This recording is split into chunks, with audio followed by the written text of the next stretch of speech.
রিজিক কিভাবে বাড়বে? রিজিক বৃদ্ধির উপায় কোরআন এবং হাদিস অনুযায়ী। রিজিক বৃদ্ধির ক্ষেত্রে কোরআন হাদিসে যে কথাটা সবচেয়ে বেশি এসেছে সেটা হচ্ছে বরকত। কি বলেন তো? বরকত মানুষ বুঝে না। বরকত কি, বরকত কিভাবে পাওয়া যায় তাও মানুষ বুঝে না।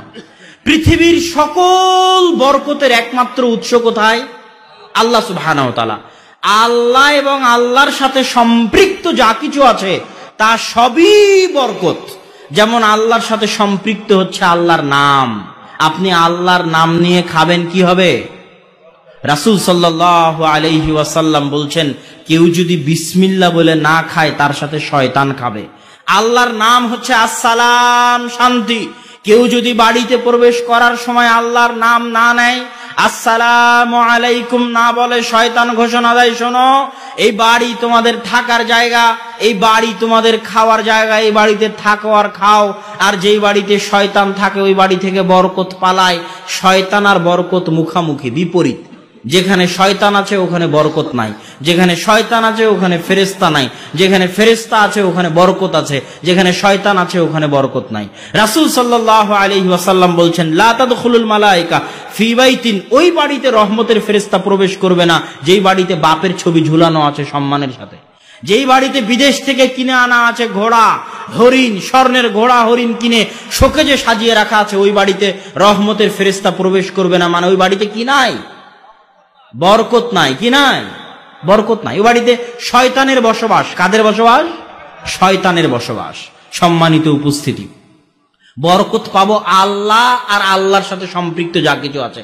একটা আল্লাহর নাম আর একটা আল্লাহর বাণী। আল্লাহর বাণী কোনটা বলেন তো? কোরআন। কোরআনবিহীন জীবন অন্ধকার জীবন। কোরআনবিহীন জীবন পশু প্রাণীর জীবন। কোরআনবিহীন জীবন কুকুর শ্রীগালের জীবন। কোরআনবিহীন জীবন কুকুর শুকুরের জীবন। কোরআনবিহীন জীবন গরু ছাগলের জীবন। মানুষ মুসলমানের জীবন কোরআনবিহীন হতে বাড়ি অন্ধকার বাড়ি। কোরআনবিহীন বাড়ি বরকতবিহীন বাড়ি। কোরআনবিহীন বাড়ি রহমতবিহীন বাড়ি। কোরআনবিহীন বাড়ি শয়তানের বাড়ি।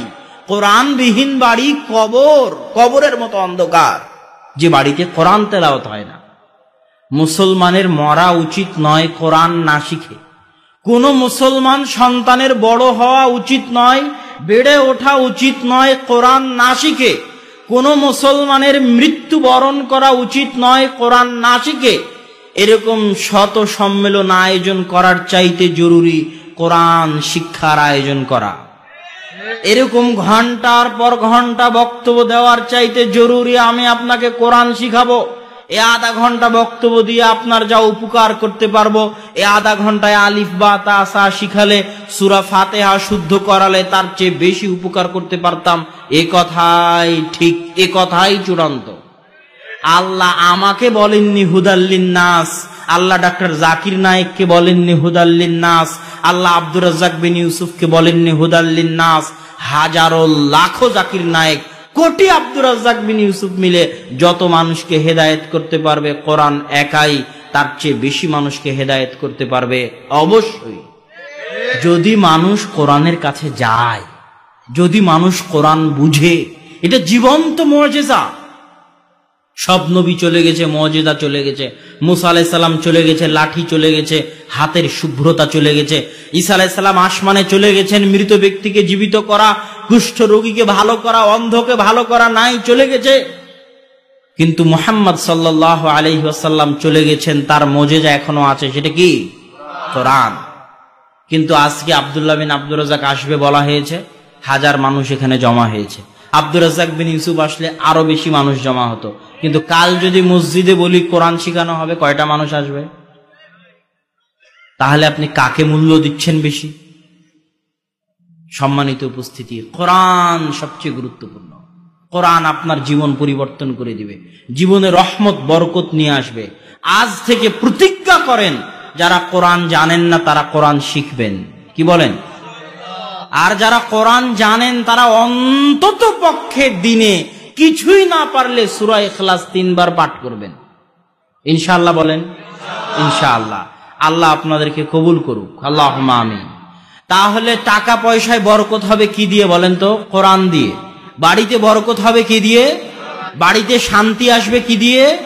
কোরআন দিয়ে। আসসালামু আলাইকুম দিলে বাড়িতে শান্তি আসবে। বিসমিল্লাহ বলে খেলে, বিসমিল্লাহ বলে দরজা বন্ধ করলে, কোরআন তেলাওয়াত করলে বাড়িতে শান্তি আসবে। পরের পর্ব, রিজিক কিভাবে বৃদ্ধি পাবে। এক, আল্লাহ ভীরু এবং আল্লাহর প্রতি ভরসা। আল্লাহকে ভয় করা এবং আল্লাহর উপর ভরসা করার ক্ষেত্রে কোরআনে বলা হয়েছে যে আল্লাহকে ভয় করবে এবং আল্লাহর উপর ভরসা করবে, আল্লাহ তার রিজিকের ব্যবস্থা করে দিবেন মিন হাইসু লা ইয়াহতাসিব, এমন জায়গা থেকে যে সে কল্পনাও করতে পারবে না যে কোথায় থেকে তার রিজিক হবে। দুই, আল্লাহর নিকটে ক্ষমা চাওয়া। ওমর রাদিয়াল্লাহু তাআলা আনহু একদিন বৃষ্টি প্রার্থনার জন্য বের হলেন। বৃষ্টি প্রার্থনার সালাত আদায় করবেন। বৃষ্টি প্রার্থনার জন্য বের হয়ে তিনি মানুষকে বললেন, তোমরা ক্ষমা চাও, আল্লাহর নিকটে ক্ষমা চাও, ক্ষমা চাও। তাবিরা বলতেছে, ওমর রাদিয়াল্লাহু তাআলা আনহু, আপনি বৃষ্টি না চেয়ে ক্ষমা চাইতে বলেন কেন? তখন তিনি কোরআনের আয়াত তেলাওয়াত করলেন, ফাকুলতুস্তাগফিরু রাব্বাকুম ইন্নাহু কানা গফফারা ইরসিলিস সামা আলাইকুম মিদরারা। তোমরা আল্লাহর নিকটে ক্ষমা চাও, ক্ষমা চাইলে আল্লাহ আসমান থেকে মুষলধারে বৃষ্টি বর্ষণ করবেন, তোমাদের ধন সম্পদ সন্তান সন্ততিতে বরকত দিবেন। আল্লাহু আকবার। তৃতীয় যে জিনিস আপনার ধন সম্পদ বাড়াতে পারে সেটা হচ্ছে আত্মীয়তার সম্পর্ক। রাসূল সাল্লাল্লাহু আলাইহি ওয়াসাল্লাম বলছেন, মান সাররাহু আন ইউবসাতা লাহু ফি রিজকি, যে চায় তার রিজিক বাড়িয়ে দেওয়া হোক, তার রুজি বাড়িয়ে দেওয়া হোক, সে যেন আত্মীয়তার সম্পর্ক রক্ষা করে। আপনি সহিহ আকীদায় এসেছেন, আপনার ভাই আসেনি, সম্পর্ক ছিন্ন করে দিবেন? আপনি সহিহ আকীদায় এসেছেন, আপনার বাপ শাহজালালের কবরে গিয়ে সিজদা দেয়, সম্পর্ক ছিন্ন করে দিবেন? হেরাক্লিয়াসকে আল্লাহ রাসূল বলেনি চিঠিতে লেখার সময়, হেরাক্লিয়াসের কাছে আল্লাহ রাসূল চিঠি লিখছেন, চিঠিতে আল্লাহ রাসূল বলেননি, হে কাফের হেরাক্লিয়াস, আমি তোমাকে ইসলামের দাওয়াত দিচ্ছি। আল্লাহ রাসূল লিখেছেন, হে মহান রোমান অধিপতি হেরাক্লিয়াস, সম্মান দিয়ে সম্বোধন করেছে। ফেরাউনের চেয়ে বড় কাফের দুনিয়াতে আছে? ফেরাউনের কাছে যখন দাওয়াত দিতে পাঠিয়েছে মুসাকে, তখন আল্লাহ কি বলেছে? গিয়ে বলবা, এই কাফের ফেরাউন, তোকে ইসলাম গ্রহণ করতে হবে। হ্যাঁ না, আল্লাহ বলেছে নরম ভাষায় কথা বলো। এখন আপনি যদি রাত দিন গালি দেন, উমুক বেদাতি, তুমুক মুশরিক, উমুকের জন্য দোয়া করা যাবে না, তুমুকের মৃত্যুতে খুশি হতে হবে, তুমুকের জন্য এটা করতে হবে, অমুকের জন্য এটা করতে হবে, উমুকের হেদায়া আগুনে জ্বালিয়ে দেব, উমুক ইবলিস, এভাবে যদি গালিগালাজ করেন, দাওয়াত দিতে পারবেন? বাপ কবরে যায় তাই বাপের সাথে সম্পর্ক ছিন্ন করে দিয়েছেন। যতই আপনার আকীদা বিশুদ্ধ হোক, আপনার ধন সম্পদে বরকত হবে না। বাপ মুসলমান আছে, কাফের যদি হয়ে যায়, মুশরিক যদি হয়ে যায়, হিন্দু যদি হয়ে যায়, তবুও বাপের সম্মান রক্ষা করতে হবে, বাপের সাথে ভালো ব্যবহার করতে হবে, আত্মীয়তার সম্পর্ক রক্ষা করতে হবে, তাদের সাথে ভালো ব্যবহার করতে হবে। যতক্ষণ না আল্লাহ বিরোধী কোনো আদেশ দিয়েছে, ততক্ষণ বাপের সম্মান, আত্মীয়তার সম্পর্ক রক্ষা করতে হবে, না হলে রুজি রুটি কমে যাবে, রুজি রুটিতে বরকত থাকবে না। রুজি রুটিতে বরকত হওয়ার চতুর্থ এবং পঞ্চম বড় বিষয়, বিবাহ করা, অত্যাধিক সন্তান নেওয়া, আল্লাহর রাস্তায় দান করা। কেন বিবাহ করলে, কেন অত্যাধিক সন্তান নিলে, কেন আল্লাহর রাস্তায় দান করলে রুজিতে বরকত হবে? প্রত্যেকেই পৃথিবীতে যতজন এসেছে, সবাই নিজ নিজ রিজিক নিয়ে পৃথিবীতে এসেছে। আমি যখন একাই ছিলাম, তখন আল্লাহ আমার রিজিক আমার হাতে দিত। আমি যখন বিয়ে করলাম আমার স্ত্রীকে, তখন তার রিজিকটাও আল্লাহ আমার হাত দিয়ে দিবে। আমার বাড়িতে যখন একটা সন্তান হলো, ওর ভাগ্যে যদি পোলাও গোস্ত থাকে, তো ওইটার রিজিকের ব্যবস্থা আল্লাহ আমার হাত দিয়ে করে দিবে। যত মানুষের রিজিকের দায়িত্ব আপনি গ্রহণ করবেন, তত মানুষের রিজিকের দায়িত্ব, টাকা আল্লাহ আপনার হাত দিয়ে দিবে। এই জন্য বিবাহ করলে, সন্তান নিলে রিজিক বাড়বে। আল্লাহ কোরআনে বলছেন, লা তাকতুলু আওলাদাকুম খাশিয়াতা ইমলাক, দুনিয়ার মানুষ, রুজির ভয়ে সন্তান হত্যা করিও না। কেন? আমি তোকেও খাওয়াই, তোর সন্তানকেও খাওয়াবো। এখন পর্যন্ত তুই তোর নিজের রিজিকের মালিক হতে পারিসনি, কেমনে তুই নিজের সন্তানের রিজিক নিয়ে চিন্তা করিস? অতএব সন্তান অতিরিক্ত হলে আল্লাহ সুবহানাহু ওয়া তাআলা রুজিতে বরকত দিবে, ধন সম্পদে বরকত দিবে। এটা রিজিক বৃদ্ধির একটা মাধ্যম। রিজিক বৃদ্ধির আর একটা মাধ্যম, মাদ্রাসার ছাত্রদের পিছনে খরচ করা। দলিল, রাসূল সাল্লাল্লাহু আলাইহি ওয়াসাল্লামের দরবারে একজন সাহাবী কোরআন পড়ে, হাদিস পড়ে, ওর ভাই ব্যবসা করে।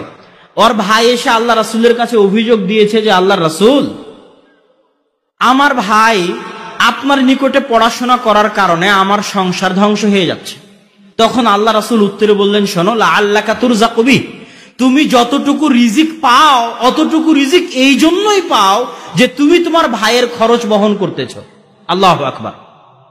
তো সম্মানিত উপস্থিতি, রিজিক ধরে রাখার সবচেয়ে বড় মাধ্যম হচ্ছে নেয়ামতকে মূল্যায়ন করা, নেয়ামতের শুকরিয়া আদায় করা। আজ আপনি কোটিপতি লাখপতি হয়েছেন, আপনার সন্তানও কোটিপতি লাখপতি থাকবে কিনা তা নির্ভর করে আপনি কতটা নেয়ামতের শুকরিয়া আদায় করতে পারতেছেন। আপনার স্ত্রী যদি চাউল ধুতে গিয়ে চাউল ফেলে দেয়, একটা উঠিয়ে না নেয়, খাবার খেতে গিয়ে হাত চেটে না খায়, প্লেট চেটে না খায়, পড়ে যাওয়া খাদ্য তুলে না নেয়, আজ আপনি যত বড় ধনী হন, আপনার এই টাকা টিকবে না, ফকির হবেন, হতে বাধ্য। আপনি না হলে আপনার সন্তান হবে, না হলে তার পরবর্তী প্রজন্ম হবে, হতে বাধ্য। কেননা ওই একটা ভাতের মূল্য আল্লাহর নিকটে অনেক। আল্লাহ তার নেয়ামতের অবমূল্যায়ন বরদাস্ত করতে পারেন না।